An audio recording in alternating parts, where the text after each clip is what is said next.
Today we're going to be looking at entrepreneurship and how government policies and regulations have killed small businesses, especially here in Nigeria. Almost everybody is an entrepreneur.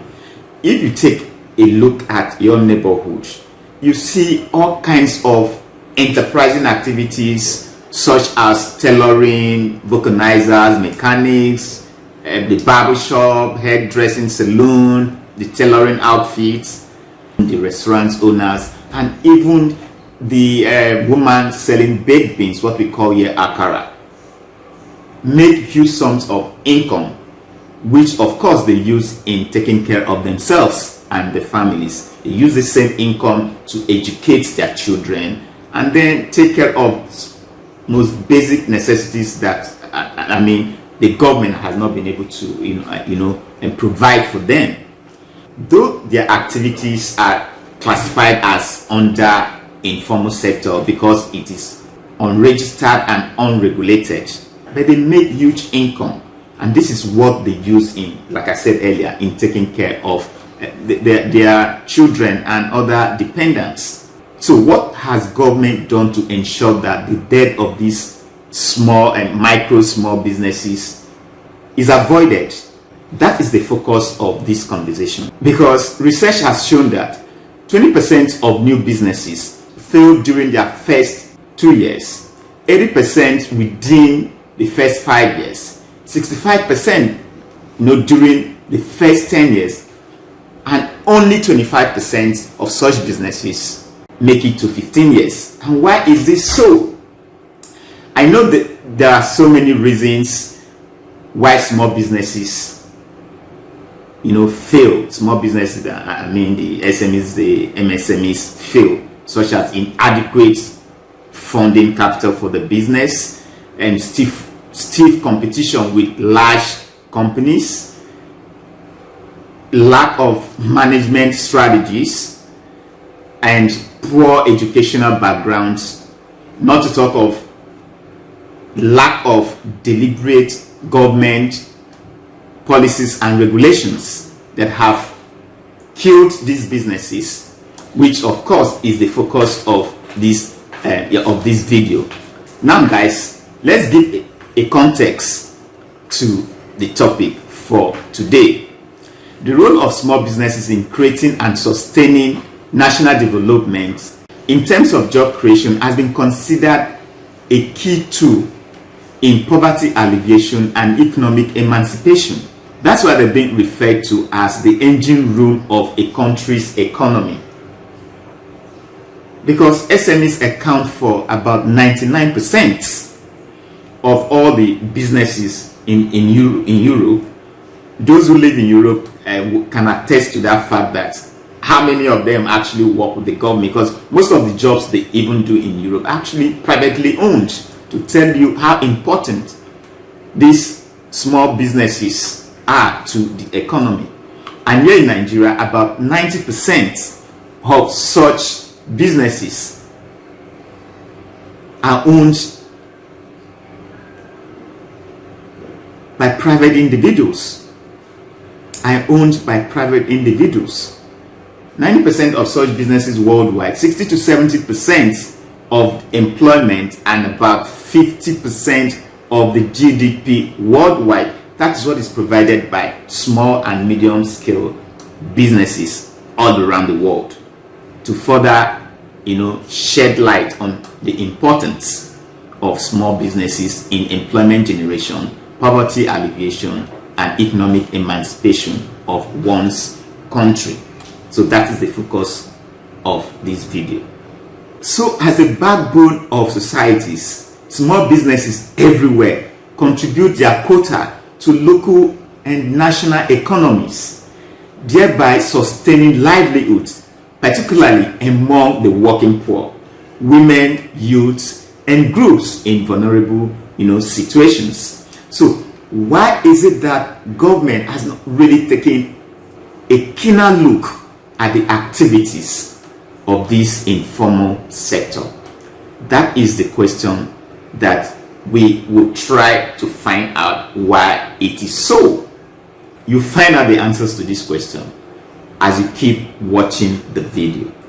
Well, I'm a Nigerian, so whenever I make my videos, I try to use my country as an example. Now, let's compare some countries that Nigerians started this economic emancipation journey with.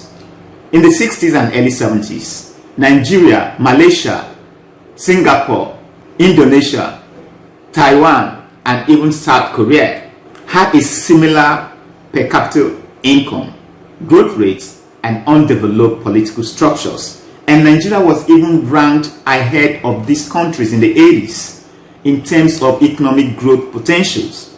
But today, the Asian tigers have escaped underdevelopment and poverty because of the way they have transformed their private sector to becoming the real engine of growth of their country's economies. The attainment of such economic feats is largely due to deliberate government policies geared towards or targeted towards small and medium scale enterprises, small businesses, because of the enormous potential these small businesses have in transforming the economy in terms of job creation and poverty alleviation, which of course is lacking in Nigeria. The macroeconomic policy of government, which revolves around full employment, has been at the back burner in Nigeria from different successive governments. Of course, the reason why we're being referred to or labeled world headquarters of poverty with a 92% poverty rate. Government has allowed this to fester because of complete collapse of the small businesses that account for 90% of all businesses in the country. So when they say that one of the macroeconomic policies of government is to provide full employment, doesn't mean that government will have to employ every citizen of the country, but that government should create the enabling environment that allows micro, small, and medium scale businesses to thrive. But government has refused to do so, or government has failed to do so. One, big companies like Dangote, Hyundai, Honywell have continued to enjoy huge tax holiday, while the small businesses that can be seen in all nooks and crannies of the country suffer from multiple taxation, thereby driving them out of business because their product and services cannot compete with these highly subsidized big companies by government. Two, pricing and exchange rate policy. With a huge incentive enjoyed by these big companies, they can afford to reduce the prices of their product and services even below their average cost. But these small businesses cannot do that. And even the exchange rate, with the multiple exchange rate regime, since we do not have a single exchange rate regime, these big companies have access to the central bank rate where they can get the dollar and other foreign currency at a very reduced rate, compared to the small businesses who have to make do with the black market where the exchange rate to the naira is so high. You see why they say life no balance. So how do you expect small businesses to survive under this kind of very harsh economic conditions that are so unfavorable but favor the large companies? Inadequate power supply or complete lack of electricity. These big companies can afford external power generations by using Meccano, Lisa, but the small companies can't, as government continues to shirk its responsibility to provide electricity. The seminal role played by small businesses is everywhere constrained by inadequate funding for their businesses. If you ask an average businessman, what is his greatest challenge? He will say, lack of funding. So the question is, why are banks averse to lending to small businesses? Why would banks prefer the big companies to lend to? And this is where government is supposed to step in by way of policy regulation. But government wouldn't do so. Would rather prefer the small businesses to compete with the large companies. How possible is that? How possible The reluctance of the banks to form small businesses, startups, SMEs, MSMEs is understandable, as no bank would want to risk funding of such businesses when the performance of such loan cannot be guaranteed. And that is the word there, guarantee, which government is supposed to provide. Government is supposed to provide that guarantee for the banks that will make the banks feel protected in the event of any non-performing loan. But why hasn't the government provided that guarantee in order to boost small businesses that, of course, account for 90% of all the businesses in the country? My closing thoughts. Although MSMEs has been acknowledged world over as the engine room of a country's economy because of its contribution in creating wealth, employment generation, poverty alleviation, and economic emancipation, why hasn't the government taken a keen interest in developing this, informal sector of the economy, which accounts for 90% of businesses in the country? Government should also adopt a package policy targeted at big companies for the SMEs. After all, what is good for the goose is also good for the gander. The SMEs, are they also not in the same country, facing same challenges faced by any other business? So why would government choose to concentrate more on the large organizations while the micro, small, and medium enterprise that provide 90% of businesses in the country are neglected?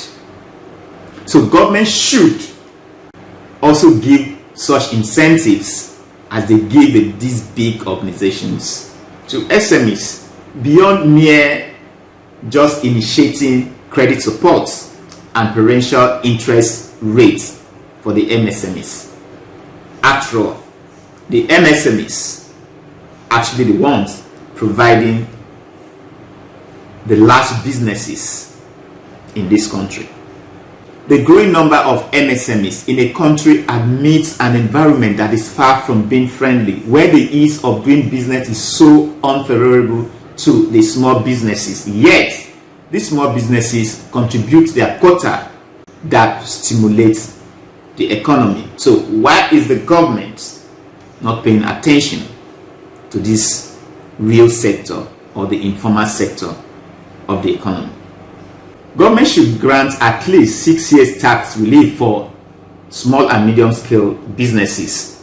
They should also adopt a high tariff rate for importation of these big companies that bring in goods and services from other countries in order to discourage dumping and protect the small businesses. The macroeconomic environment, through proper fiscal and monetary coordination of policies that can reduce interest rate so that these SMEs will be encouraged to invest and banks can also fund their activities. That will be all for today. Thank you for finding the time to watch my video. If you like the content of this video, please do give it a thumbs up. Strike on that notification bell so that you get to be notified whenever I upload a video like this. Leave your comments down below and do not forget to subscribe to this channel. Remain awesome. See you pretty soon. Peace out.